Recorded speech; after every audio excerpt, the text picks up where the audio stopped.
संगत जी प्यार से कहिए धन्यकार। साथ संगत, विश्व का हर कोई मानव केवल एक चीज़ चाहता है और वो है सुख। दुख कोई ख्वाब में भी ये नहीं सोचता कि मुझे दुख मिले। हर कोई सुख चाहता है। पर संसार जी फरमाए कि ज्यों-ज्यों सुख के लिए आगे कर्म करता है तो उसका दुख दुगुना हो जाता है।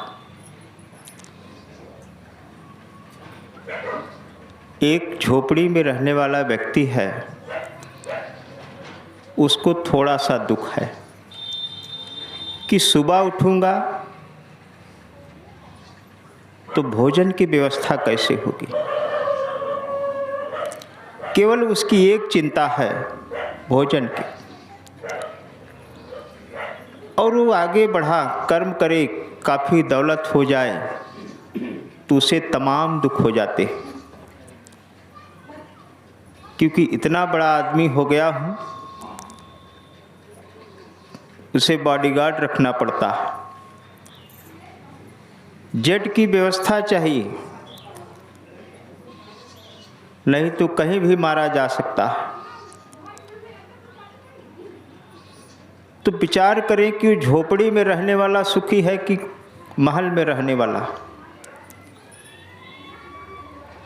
जो भौतिक उपलब्धियां प्राप्त होती है, इंसान समझता है कि इनको प्राप्त करके मैं सुखी हो जाऊंगा, लेकिन सुखी नहीं होता है, बल्कि और ही दुख का बोझ होता है। और अधिकांश जब सुखी होने की बात होती है तो वही चित्र घूमता है कि सुख की परिभाषा शायद यही है कि महल हो, रुपए पैसे हो, अच्छी खासी पद हो, प्रतिष्ठा हो, यही सुख के साधन हैं। जबकि सासंगत ये सुख के साधन नहीं है। महापुरुष कहे कि सुख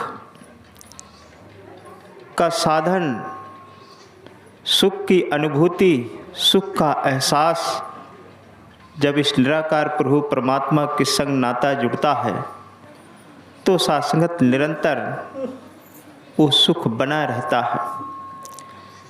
क्योंकि सुख और कहीं से और आता नहीं है। सुख है विचारों में परिवर्तन होने का नाम ही सुख है। अगर मानसिकता बदल गई तो सासंगत सुख है। सद्गुरु वही करता है कि इस असीम प्रभु परमात्मा के संग नाता जोड़कर सासंगत हमारे विचारों में रूपांतरण कर देता है। जहाँ सासंगत और की कामना होती है, वहाँ सासंगत प्राप्त को ही पर्याप्त समझने का भाव प्रकट हो जाता है। जब प्राप्त को पर्याप्त की सूझ हो जाती है तो दौड़ना तो होता है, कर्म तो करना होता है, लेकिन मन में वो भाव नहीं रहता कि मैं लखपति से करोड़पति हो जाऊं। केवल कर्म होना है। अगर ना भी हो, घाटा भी लग जाए तो मन को समझा लेता है कि चलो 1 ही लाख घाटा हुआ, 2 ही लाख घाटा हुआ, चलो पैसा भले मेरा पूरा चला गया, लेकिन मैं तो बचा हूँ, आज नहीं कल फिर मैं अपने म्यार को खड़ा कर लूँगा। तो ये सासंगत सद्बुद्धि हो जाती है। इस तरह सासंगत जब सकारात्मक भाव पैदा होते हैं तो सासंगत सुख का अनुभव अपने आप होने लगता है। क्योंकि सुख और दुख का कारण कोई और नहीं, कोई गैर नहीं होता है। मनुष्य अपने मन के ही कारण दुखी और सुखी होता है।